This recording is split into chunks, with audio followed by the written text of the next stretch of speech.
नमस्कार दोस्तों, मैं सोनम पाठक स्वागत करती हूँ आपका चहल एकेडमी के इस प्लेटफॉर्म पे, जहां आज हमारी चर्चा का विषय होगा एक ऐसा सिद्धांत जिसने हमारे लोकतंत्र की नींव को ही बहुत मजबूत किया है। जी हाँ, उस सिद्धांत को हम जानते हैं मूल संरचना सिद्धांत के नाम से। पर क्या आपको ये पता है कि ये जो मूल संरचना का सिद्धांत है ये ओरिजिनली हमारे कॉन्स्टिट्यूशन में नहीं था। जी हाँ, ये मूल संरचना का सिद्धांत, इसकी कहीं भी स्पष्ट तौर पर कोई व्याख्या नहीं की गई थी। तो ये सिद्धांत आया कहां से? ये सिद्धांत आता है न्यायिक निर्णयों के माध्यम से, जिसका आधार रखा जाता है 1951 में, जब हमारा एक पहला केस आता है शंकरी प्रसाद केस। बट आप कहेंगे अरे इसे तो हमने केशवानंद भारती के मामले में पढ़ा था। जी हाँ, बिल्कुल सही पढ़ा था आपने, लेकिन इसके पीछे का एक बैकग्राउंड जानना भी तो महत्वपूर्ण है। तो बैकग्राउंड क्या है, पहले बैकग्राउंड को समझते हैं। देखिए हुआ क्या, जैसे ही हमारा संविधान लागू होता है उस दौरान दो चीजें निकल कर आती हैं। हमारे संविधान में एक तरफ दिया जाता है मौलिक अधिकार और एक तरफ आता है नीति निर्देशक तत्व। मौलिक अधिकार जो व्यक्तियों की स्वतंत्रता की गारंटी देता था कि अगर व्यक्तियों के इनमें जो अधिकार वर्णित है, अगर किसी अधिकार का उल्लंघन हो तो व्यक्ति डायरेक्टली सुप्रीम कोर्ट जा सकता है। तो वही नीति निर्देशक तत्व इस बात की व्याख्या करता था कि लोक कल्याणकारी राज्य की अवधारणा के लिए जो सरकार है वो कानून बना सकती है। और इन्हीं दोनों के बीच में एक पेच फंस गया। वो पेच क्या था? वो पेच था हमारा संपत्ति का अधिकार। वो पेच था किसका अधिकार? संपत्ति का अधिकार।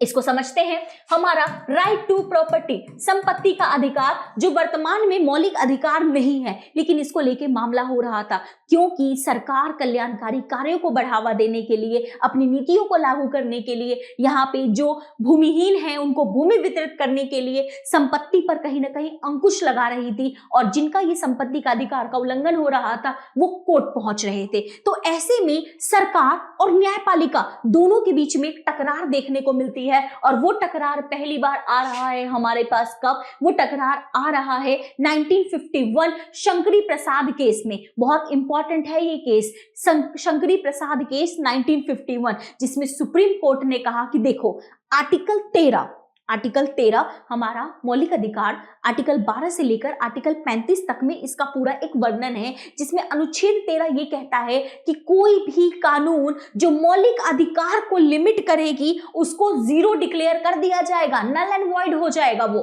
तो उसमें सुप्रीम कोर्ट ने आर्टिकल 13 की व्याख्या की। और क्या कहा सुप्रीम कोर्ट ने शंकरी प्रसाद केस में? सुप्रीम कोर्ट ने यहां पर कहा कि देखो आर्टिकल 13 में जो कानून शब्द है वो केवल साधारण कानून के संदर्भ में लागू है, यहां पर संवैधानिक संशोधन इसके तहत नहीं कर सकते हैं। मतलब यहां पर संवैधानिक संशोधन जो मौलिक अधिकारों को छीनने वाला है उसको मना कर दिया।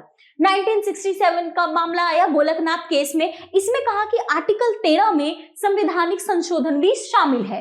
ठीक है, फिर क्या हुआ? यहां पर आगे चलकर जब कहा कि संवैधानिक संशोधन भी शामिल है और ऐसे में सरकार मौलिक अधिकार को लिमिट नहीं कर सकती है, तो सरकार ने क्या किया? सरकार ने यहां किया एक संशोधन, और वो संशोधन नाम से जाना जाता है 24वां संविधान संशोधन।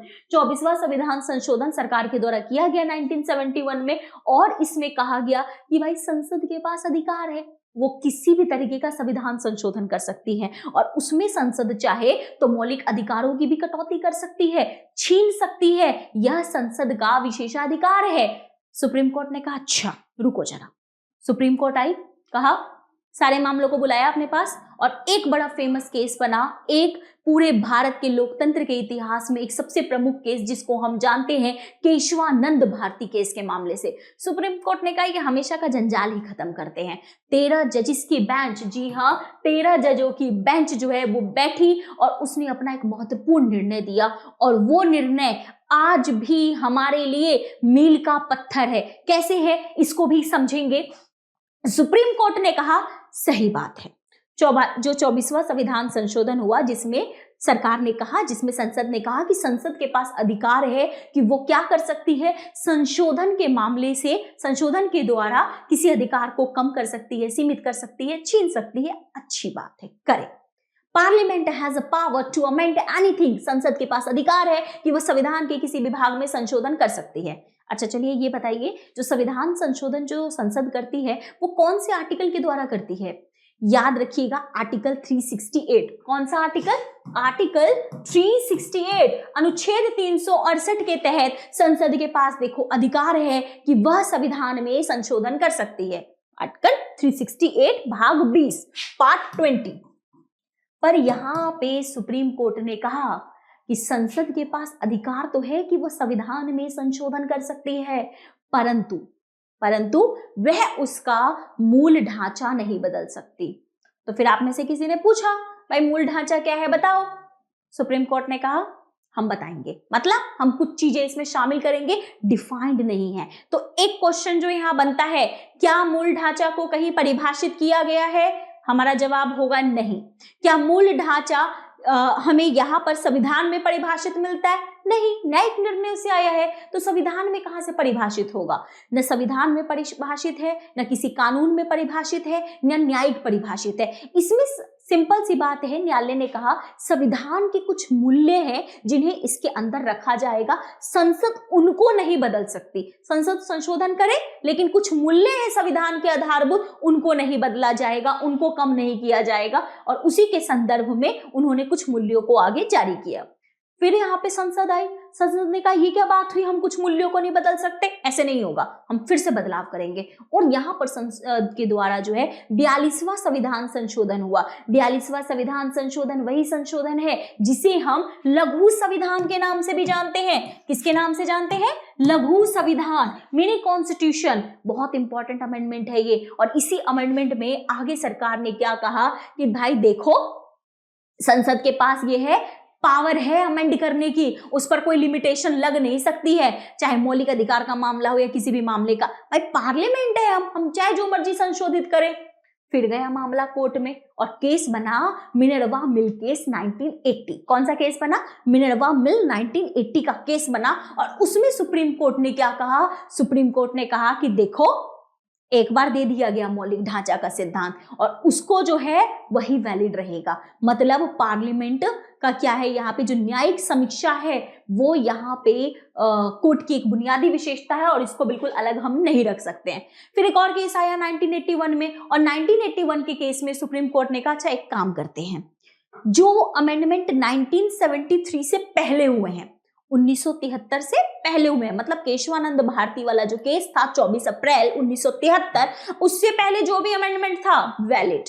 बट उसके बाद अगर कोई ऐसा अमेंडमेंट हो रहा है जो संविधान के मौलिक ढांचा को प्रभावित कर रहा है, उसको हम यहाँ पर कंसीडर करेंगे, सोचेंगे। तो आज सिचुएशन ये है कि आज हमारे जो है मौलिक ढांचा में संसद संशोधन नहीं कर सकती। तो मौलिक ढांचा, ये जो मूल संरचना है, ये है क्या? इसमें कुछ चीजें शामिल है, जैसे संविधान की सर्वोच्चता। तो पार्लियामेंट नहीं कर सकती कि पार्लियामेंट ही सर्वोच्च होगी, नहीं, गलत बात। दूसरा, भारतीय राजनीति में संप्रभुता, धर्मनिरपेक्षता, राष्ट्र की एकता, अखंडता, न्यायिक समीक्षा, समानता, मौलिक अधिकार, बहुत सारी चीजें हैं जिसे आज अब बदला नहीं जा सकता। क्यों? क्योंकि वो आपके मूल संरचना का अंग है। तो ये जो मूल संरचना लेकर आया गया, इसका क्या फायदा हुआ?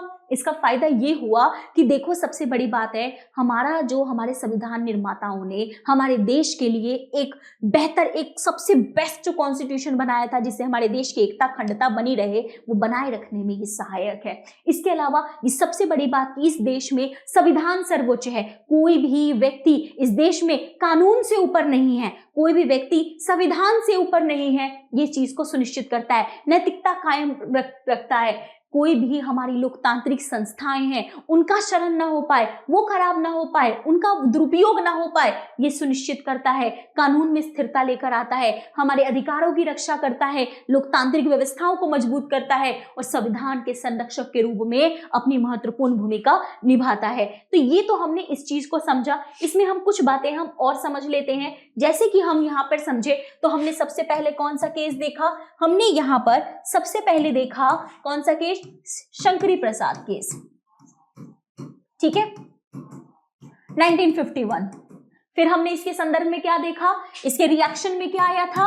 24वां संविधान संशोधन देखा था हमने। फिर हमने देखा यहां पर गोलकनाथ केस, सॉरी इसमें नहीं आया था, इसमें आया था। शंकरी प्रसाद वाले केस के बाद क्या हुआ था, जो संसद है उसने एक भाग बनाया था यहाँ पे जो है सो 9th शेड्यूल करके। उसमें क्या होता कि कोई भी विषय है उसको वो 9th शेड्यूल में डाल देगी, जिसको न्यायिक समीक्षा से बाहर रखा जाएगा। लेकिन आज किसी भी मुद्दे की न्यायिक समीक्षा जो है वो हो सकती है, ये भी आप ध्यान रखिएगा। गोलकनाथ केस है 1967। इसके बाद हमारा जो केस है वो हमारा कौन सा है, केशवानंद भारती केस है।